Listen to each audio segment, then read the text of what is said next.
This content is made possible by individuals like you. Become a supporting member and access our growing library of membership courses and videos. Learn more about our membership at academyofideas.com/members.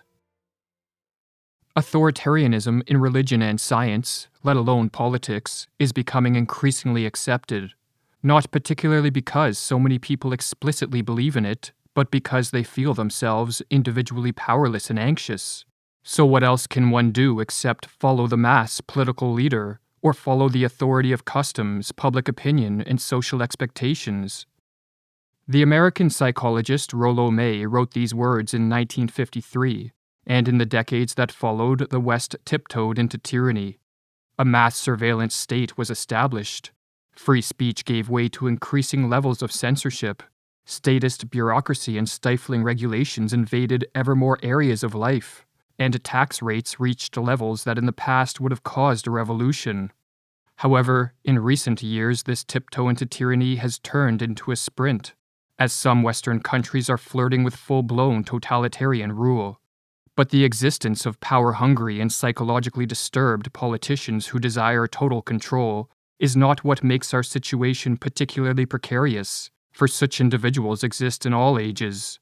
Rather, our troubles lie with the fact that very few people possess the one virtue that can turn the tide back in the direction of freedom, that being the virtue of courage, and as Alexander Solzhenitsyn warned in 1978, a decline in courage may be the most striking feature which an outside observer notices in the West in our days. Should one point out that from ancient times declining courage has been considered the beginning of the end? In this video, we are going to explore how a hyperconformity and blind obedience has infected the West and, in the process, crowded out the cultivation of courage. We will discuss how a widespread cowardice is permitting the rise of authoritarianism, and how a rebirth of courage is the antidote to our precarious political predicament. The pathological conformity that infects the West is generations in the making and the result of a confluence of factors. It is driven by a value system in which social validation occupies a preeminent position. It is furthered by the use of social media and the fact that success on these platforms is achieved by virtue signaling and conforming to the moral flavors of the day. It is also a product of an education system which deifies the democratic ideal and promotes the rights of the majority over the rights of the individual. These factors, combined with others, has created a society of hyperconformists. And as Rollo May explained, the opposite to courage, in our particular age, is automaton conformity. One of the ways that Western conformity manifests is through a blind obedience and a pathological need to follow rules. Most people believe that to be a good person is to be a compliant person, and to do what one is told by those in positions of political power and their lackeys in the media and celebrity culture. In acting with blind obedience, the conformist fails to differentiate between morality and legality, and so remains willfully ignorant of the fact that government rules can be immoral, driven by corruption, and that sometimes they pave the way for individual and social ruin.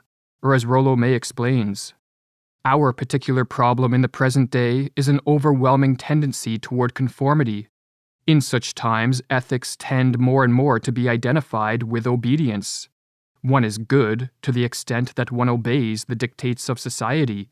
It is as though the more unquestioning obedience, the better. But what really is ethical about obedience? If one's goal were simple obedience, one could train a dog to fulfill the requirements very well.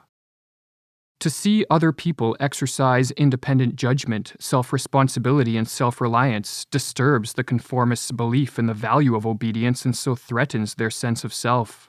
It is not the case, therefore, that the conformist obeys while permitting others the freedom to make their own choice. Rather, as Stanley Feldman explains in a paper titled Enforcing Conformity, people who value social conformity support the government when it wants to increase its control over social behavior and punish nonconformity. Valuing social conformity increases the motivation for placing restrictions on behavior. The desire for social freedom is now subservient to the enforcement of social norms and rules. Thus, groups will be targeted for repression to the extent that they challenge social conformity. When a majority advocates for the government enforcement of conformity, a society places itself on what the psychologist Irvin Staub called a continuum of destruction. As the government uses coercion and force to punish a non-compliant minority, the majority rationalizes their support of such authoritarian measures by further demonizing the non-compliant, thus leading to increasingly severe government measures. One psychological consequence of harm doing is further devaluation of victims. People tend to assume that victims have earned their suffering by their actions or character. In several countries in the 20th century, such as the Soviet Union, Turkey, Germany, Cambodia, and China, government measures such as banning certain minority groups from restaurants, pubs, cafes, and other public spaces, imposing curfews, expelling them from their jobs, forcing them to pay fines, and restricting their freedom of movement and assembly, functioned as the first steps on a continuum of destruction that ended in mass scapegoating, mass imprisonment, and mass murder. In his book, The Psychology of Good and Evil, Irvin Staub elaborates on the psychological mechanism that facilitates a continuum of destruction. How does harmful behavior become the norm? Doing harm to a good person or passively witnessing it is inconsistent with a feeling of responsibility for the welfare of others and the belief in a just world. Inconsistency troubles us. We minimize it by reducing our concern for the welfare of those we harm or allow to suffer. We devalue them, justify their suffering by their evil nature or by higher ideals. A changed view of the victims, changed attitude toward that suffering, and changed self-concept result. To counter the continuum of destruction that is a product of too much conformity and too much government force, more people need to act with moral courage. Moral courage entails a willingness to encounter risks so as to defy immoral orders, reject authoritarian government control, and to stand up for the disappearing values of truth, freedom, and justice.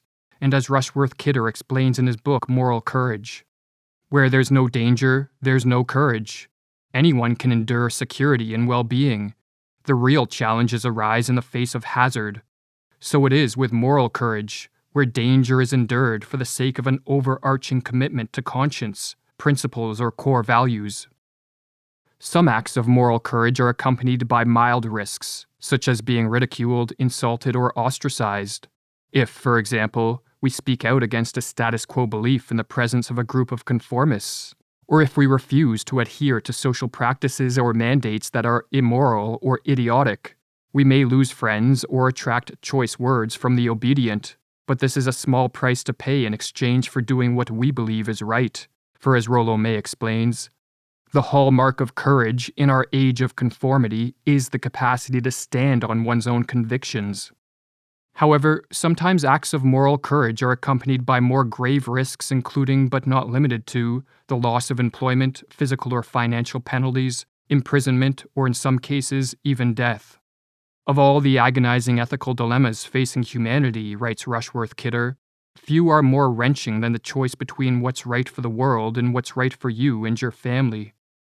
Carl Jung called the men and women willing to confront great dangers in defiance of tyranny the true leaders of mankind. And to learn about the mindset of one of these leaders, we can turn to the story of Viktor Pestov. In 1967, Pestov was a 20-year-old living in the Soviet Union.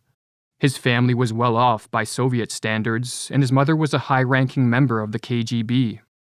Yet Pestov could not avert his eyes from the boot of tyranny that was crushing society, and so he took a keen interest in political matters. And when Soviet tanks rode into Czechoslovakia and violently stamped out the human rights protest known as the Prague Spring, Pestov told his friend, "We must do something about this." Pestov and his brother set up a clandestine group called Free Russia, and he warned those who joined that they would likely be arrested within the year. Yet all agreed that the battle for freedom justified the risk, and so they began publishing pamphlets exposing the lies of the Soviet regime and snuck out in the dead of night to distribute them. The KGB quickly identified the group as a threat, and in 1970, Pestov was arrested. His mother was fired from the KGB and never allowed to work in Russia again, and Pestov was sentenced to 5 years in a Soviet prison camp. Pestov decided to stand up to the Soviet regime and therein place himself and inadvertently his mother in great danger because he could not in good conscience sit idly by as a corrupt regime of thousands destroyed the lives of millions. He understood that if he did not stand up for the freedom of others, he could not expect others to stand up for his, and that if nobody did anything, everyone was doomed.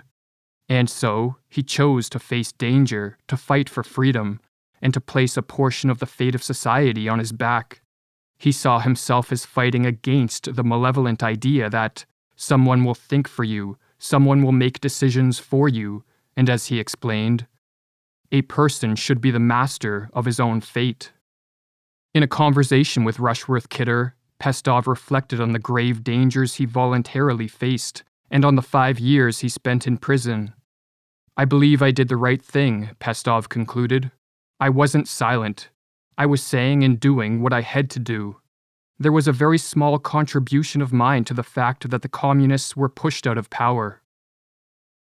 Unless more people can muster up the moral courage to renounce conformity in favor of standing up for freedom and for what is right, and at the very least make a small contribution to combating tyranny, Western societies will continue moving towards what Ayn Rand called the stage of the ultimate inversion, or as she warns, "We are fast approaching the stage of the ultimate inversion, the stage where the government is free to do anything it pleases, while the citizens may act only by permission, which is the stage of the darkest periods of human history, the stage of rule by brute force."